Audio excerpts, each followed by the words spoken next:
कौन कहता है मर्दों को दर्द नहीं होता?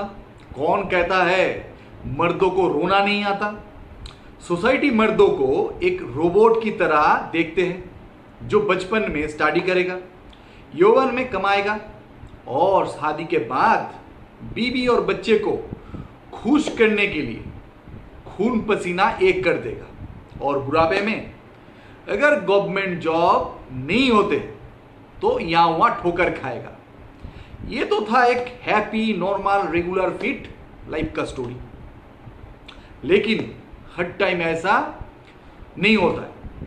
कभी कभी 498A, 307, dowry act, domestic violence act, maintenance act, कहीं और भी है लिस्ट में। ऐसा कानूनी बोझ सर पर आ जाते हैं, जीवन नरक बन जाता है। मैं नहीं बोल रहा हूं कि हर टाइम वाइफ ही गुनहगार होते हैं, मगर यह भी तो सच है बहुत बेकसूर पति और उसकी इनोसेंट फैमिली इस कानूनी बोझ के साथ जीते हैं। यह वीडियो उस विक्टिम हस्बैंड के लिए है, उस विक्टिम फैमिली मेंबर के लिए है जो इस बोझ के साथ जीते हैं और समझते हैं बीबी के खिलाफ हम कुछ नहीं कर सकते। कोई भी कानून बना ही नहीं भारत देश में जो इससे लड़ सके। यह पार्ट 2 है। इसमें हम 10 तरह के तरीके के बारे में बताएंगे जिसमें आप अपने गुनहगार पत्नी को कानून के कटघरे में ला सकते हैं और जरूरत पड़ने पर उसे जेल भी भेज सकते हैं। तरीका क्या तरीका है? कभी कभार ये कंप्लेंट बहुत आते हैं कि शादी के टाइम हमारा पापा शादी में 50 लाख रुपया खर्च किया। कभी कभार आता है ये कंप्लेंट कि शादी में मेरा पापा 30 लाख रुपया खर्च किया। ऐसे जब भी कंप्लेंट आते हैं, मतलब एफआईआर होता है या कोर्ट कंप्लेंट होता है, कोर्ट में एफिडेविट देते हैं, जो भी होता है उसका एफिडेविट कॉपी, एफआईआर कॉपी आपको लेना है और उसको अटैच करके इनकम टैक्स डिपार्टमेंट को लिखना है कि उस टाइम ये व्यक्ति, वो पर्सन के पास कि असल में उन दिनों इतना रुपया था, अगर था तो उसका इनकम टैक्स रिटर्न का स्टेटस क्या है वो जानना है आपको। अगर इनकम टैक्स वाले आपको ये इन्फॉर्मेशन देते हैं तो ठीक है, नहीं देते हैं तो आपका जो कंप्लेन किया या पिटीशन डाला उसके ऊपर आरटीआई करना है। मतलब आरटीआई जो राइट टू इन्फॉर्मेशन एक्ट है 2005 का, वो एक्ट के ऊपर आपको आरटीआई करना है। अगर आरटीआई से आंसर मिलता है तो ठीक है, नहीं तो कोर्ट को आपको अप्रोच करना पड़ेगा। कोर्ट अगर उसके कॉल फॉर करेगी, मतलब कोर्ट अगर इनकम टैक्स से रिपोर्ट मांगेगी तो कोर्ट को वो आंसर दे देगा। तो इसमें क्या होगा, अगर वो झूठा एलिगेशन साबित हो गया, फिर से सेक्शन 211 आईपीसी के तहत आप केस दर्ज कर सकते हैं बीवी के खिलाफ। तो ये भी एक चांस है। तब में उसको क्या होगा, उसको भी 2 साल के लिए या 5 साल के लिए, 7 साल के लिए सजा हो सकता है। तो अगर ये चांस आता है तो खोइए मत। तरीका 12 क्या है? अगर बीवी कोर्ट में आपके खिलाफ झूठा एविडेंस के तौर पर फॉल्स डॉक्यूमेंट सबमिट करती है, जैसे क्या है, कोई वॉइस रिकॉर्डिंग आपका बोल रहा है, एस्टेब्लिश करने की कोशिश करता है, लेकिन असल में वो आपका वॉइस रिकॉर्डिंग नहीं है, कोई फोटोग्राफ्स, झूठा वाला फॉल्स फोटोग्राफ्स, कोई फॉल्स डॉक्यूमेंट्स जैसे मेडिकल प्रिस्क्रिप्शन आपका भी हो सकता है, उसका भी हो सकता है, ऐसा कोई डॉक्यूमेंट्स वो सबमिट करती है जिसमें वो फॉल्स है ये एस्टेब्लिश हो जाता है या आप कर पाते हैं, तो तब उसके खिलाफ सेक्शन 471 आईपीसी के तहत आप केस लॉन्च कर सकते हैं। उसमें उसका कितना पनिशमेंट होगा, वो डॉक्यूमेंट सबमिट करके वो जितना पनिशमेंट आपको कराने का कोशिश किया उतना ही पनिशमेंट उसको भी भुगतना पड़ेगा और फाइन भी हो सकता है। तरीका 13 क्या है? अगर बीवी घर छोड़ने वक्त आपका कोई भी या आपका फैमिली मेंबर का कोई भी इंपॉर्टेंट डॉक्यूमेंट, रुपया, जेवर, फर्नीचर, कोई भी आर्टिकल, उसका श्रीधन आर्टिकल को छोड़ के ले जाती है अपने संग, तो आपको क्या करना है, बीवी के खिलाफ लोकल पुलिस स्टेशन में 380 आईपीसी के तहत आप केस लॉन्च कर सकते हैं। इसमें बीवी का 7 साल के लिए जेल होगा और फाइन भी हो सकता है। आप कैसे एस्टेब्लिश करेंगे कि आपका बीवी वो ज्वेलरी लेके जाई गई है? जैसे कोई बिल होगा, परचेस बिल होगा तो अच्छा है, लेकिन क्या होता है, पुरखों केस जेवर मिलता है पुरखों से, मतलब फैमिली सेटलमेंट से आपको या कोई गिफ्ट से मिलता है। सबके पास गिफ्ट डीड या फैमिली सेटलमेंट डीड नहीं रहती है। उसमें आप कैसे इस्टेब्लिश करेंगे? ऐसे ही करेंगे कि पहले का कोई अगर वीडियो या फोटोग्राफ्स में शादी से पहले का अगर आपके पास है, जिसमें आप एस्टेब्लिश कर पाएंगे जी इसका पोजीशन पहले से ही, ओनरशिप पहले से ही आपके पास है, तो ये वीडियो को लेके आपको दिखाना है।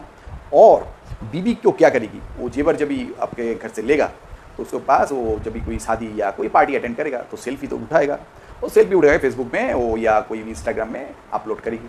तो उसका जो वीडियो है भाई वो कोई फोटोग्राफ्स है उसको आपको लेना है, और आपका जो पहले का जो वीडियो है या फोटोग्राफ्स है सबको अटैच करके पुलिस को देना है। पुलिस उसको पास रिकवरी करेगी। सेक्शन 380 रिट्वीट सेक्शन 411 आईपीसी के तहत उसके ऊपर केस बनेगा और उसको 7 साल के लिए जेल जाना पड़ेगा। तरीका 14 क्या है, अगर आपका वाइफ आपके सीनियर सिटीजन मम्मी पापा के साथ बुरा व्यवहार करती है, मिसबिहेव करती है, अगर ठीक तरीके से देखभाल नहीं करती है, इसमें क्या होता है आपके मम्मी पापा फिजिकली और मेंटली सफ़र करते हैं, तो section 24 and 25 the maintenance and welfare of parents and senior citizen act 2007 के तहत केस फाइल कर सकते हैं बीबी के खिलाफ। इसमें बीबी का 3 महीने का जेल होगा और 5000 रुपया का फाइन भी हो सकता है। इसमें क्या करना है, पहले पुलिस स्टेशन में जाना है, एक कंप्लेंट लिखाना है, उसके बाद डिस्ट्रिक्ट प्रोटेक्शन ऑफिसर या तो आपको एसडीएम कोर्ट या डिस्ट्रिक्ट मजिस्ट्रेट कोर्ट में कंप्लेंट लॉन्च करना है। बीबी को कभी भी ऐसा होता है तो छोड़ना मत। इसमें 30 दिन से 60 दिन में फैसला आ जाता है। इसके साथ सेंट्रल गवर्नमेंट का एक नया पोर्टल आया है जिसमें क्या है, नाम है umang.gov.in। इसमें भी आप कंप्लेंट लॉन्च कर सकते हैं। कोई भी सीनियर सिटीजन के साथ अगर हैरेसमेंट होता है तो वो कंप्लेंट लॉन्च कर सकता है।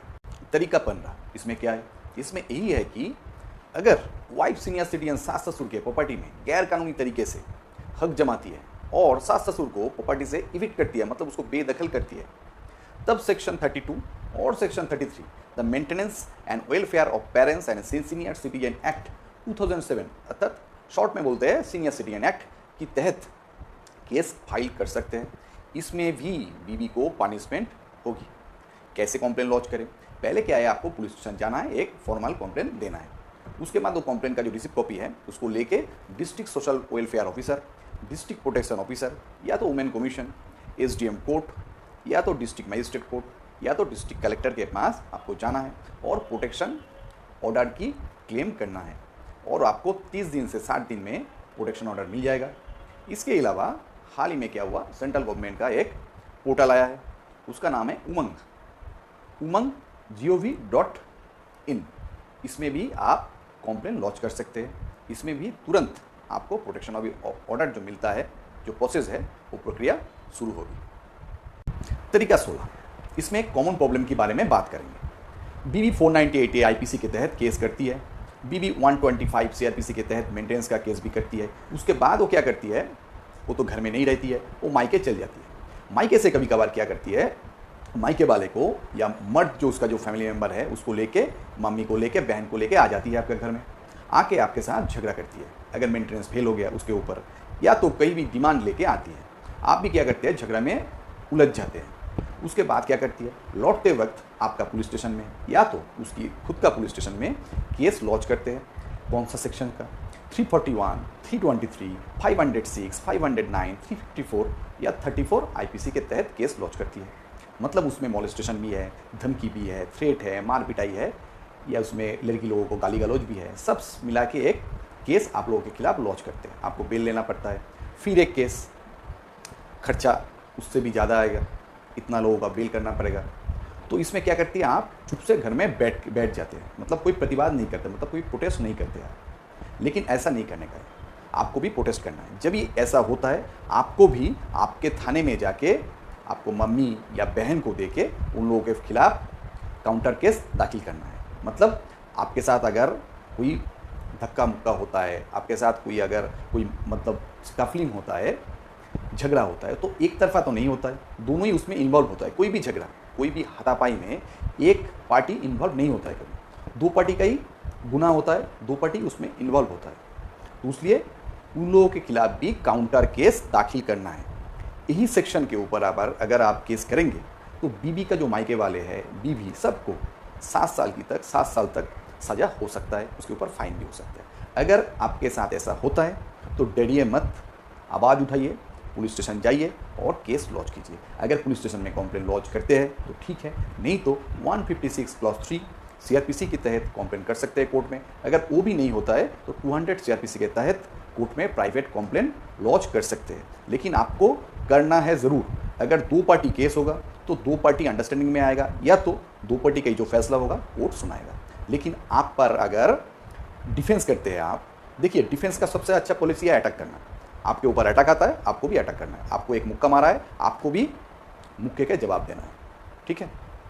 तरीका 17, अगर आपकी बीवी आपको या आपके फैमिली मेम्बर को बदनाम करने के लिए या कलंकित करने के लिए कुछ फॉल्स एलिगेशन प्रिंट करके पब्लिश करते हैं, अर्थात कोई किताब छापते हैं या कोई पोस्टर आपके घर के सामने एफिक्स करते हैं, या तो फेसबुक में या इंस्टाग्राम में, जहाँ पर भी हो, जहाँ पर वो प्रिंट करके छापते हैं, मतलब आपको बदनाम करने के लिए वो पब्लिश होता है, तब आप सेक्शन 501 आईपीसी के तहत बीवी के खिलाफ या बीवी का जो एजेंट है जो ये करते हैं उसके खिलाफ आप केस लॉन्च कर सकते हैं। इसमें बीवी को या जो करते हैं ये काम उसको 2 साल के लिए जेल जाना हो सकता है और फाइन भी हो सकता है। तरीका 18, इसमें क्या है, अगर बीवी ससुराल पर मनमानी करती है, पति सास ससुर के साथ बुरा बर्ताव करती है और प्रोटेस्ट करने पर उसके मायके वाले आपको फ़ोन करके धमकी देते हैं, तुझको ये करूँगा, तुझको वो करूँगा, मतलब आपको डराते हैं, धमकाते हैं, ये सब अगर फ़ोन पर होते हैं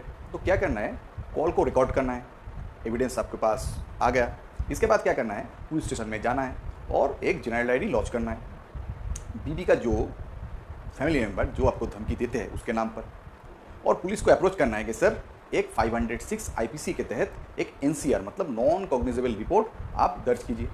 इसमें क्या होगा, इसमें बीवी का जो मायके वाले हैं जो आपको थ्रेट देते हैं उसको 2 साल तक सज़ा हो सकते हैं और उसके साथ साथ फाइन भी हो सकता है। अगर बीवी के मायके वाले जेल में चला गया, इसमें क्या होगा, जो झगड़ोली जो झगड़ा करने वाली जो बीवी होता है जो आपको दबाते हैं उसको शिक्षा मिलती है। तो इसलिए कभी भी ये अवसर आए तो खोना मत।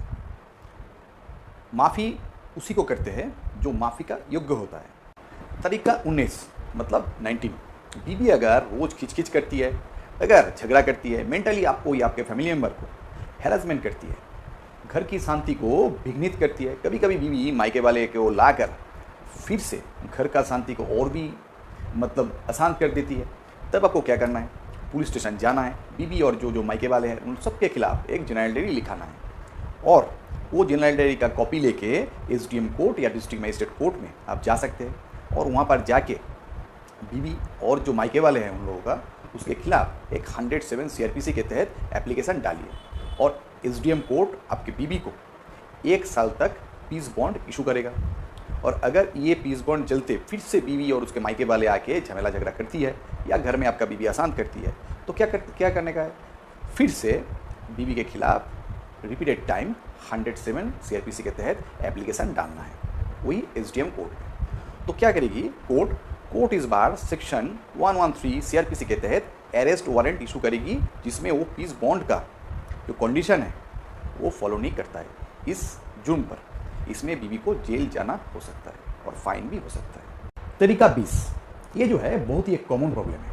बीवी अगर एफआईआर लॉन्च करती है और एलिगेशन किया है मेरी पति और मेरे इन लॉज मेरे मायके से दी हुई गोल्ड चेन या कोई भी ज्वेलरी चोरी किया है या तो हमसे छुपा के रखी है, हमको दे नहीं रहा है, और सोशल मीडिया मॉनिटरिंग करते करते आपको दिख गया कि आपका बीवी केस लॉन्च होने के बाद वो ज्वेलरी पहन के कोई शादी या कोई पार्टी अटेंड कर रही है।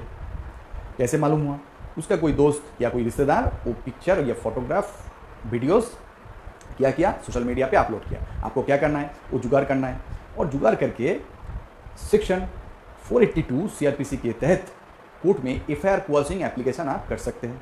अगर पुलिस चार्जशीट कर देती है लेकिन ट्रायल स्टार्ट नहीं हुआ तो तब क्या है, सेक्शन 227 सीआरपीसी के तहत आप केस से डिस्चार्ज होने के लिए एप्लीकेशन कर सकते हैं। इसके अलावा अगर सेक्शन 227 सीआरपीसी एप्लीकेशन जो किया है आप, सेशन कोर्ट उसको रिएक्ट कर दिया और चार्ज फेम हो गया और ट्रायल भी स्टार्ट हो गया, तब आपको क्या करना है, तब आपको 232 अर्थात 232 सीआरपीसी के तहत आपको एप्लीकेशन जो किया है वो एप्लीकेशन एविडेंस के साथ कोर्ट में दाखिल करना पड़ेगा एक्विटल होने के लिए, अर्थात कोर्ट केस जो था वो केस से मुक्त होने के लिए। ये तो था डिफेंसिव एक्शन, मतलब जिससे आप अपने को बचा सकते हैं। इसके बाद आते हैं एक्शन, मतलब कैसे आप बीवी के खिलाफ कोई एक्शन ले सकते हैं। आप क्या करेंगे, कोर्ट में एक एप्लीकेशन डालेंगे टू 11 अर्थात 211 आईपीसी के तहत पुलिस स्टेशन में आप केस लॉन्च कर सकते हैं, कोर्ट में भी लॉन्च कर सकते हैं। अगर पुलिस स्टेशन आपको एंटरटेन नहीं करता है तब आप कोर्ट में 156+3 सीआरपीसी के तहत केस लॉन्च कर सकते हैं। अगर वो भी नहीं होता है 200 सीआरपीसी के तहत एक प्राइवेट कंप्लेंट आप लॉन्च कर सकते हैं। अगर मैजिस्ट्रेट आपको कोर्ट से जो केस था केस से आपको एक्विटल कर दिया, आप क्या कर सकते हैं 250+2 सीआरपीसी के तहत बीबी के खिलाफ कॉम्पेंसेशन क्लेम कर सकते हैं। अगर आपका बीबी कॉम्पेंसेशन नहीं देते तो उसको 30 दिन के लिए 30 डेज के लिए जेल जाना हो सकता है। आज के लिए इतना ही। आशा करता हूं ये वीडियो आपको अच्छा लगा। अगर आपको लगता है ये शेयर करने लायक है तो आप इसको शेयर भी कर सकते हैं। इससे बहुत सारे विक्टिम हस्बैंड और उसके इनोसेंट जो फैमिली मेंबर है उन लोगों को लड़ने का एक दिशा मिलेगा और ये वीडियो उन दोषी बीवी के पास भी पहुंचना चाहिए जो समझते हैं कि उन लोगों के खिलाफ कोई कानून भारत देश में बना ही नहीं, वो भी सावधान होगा। आज के लिए इतना ही। धन्यवाद।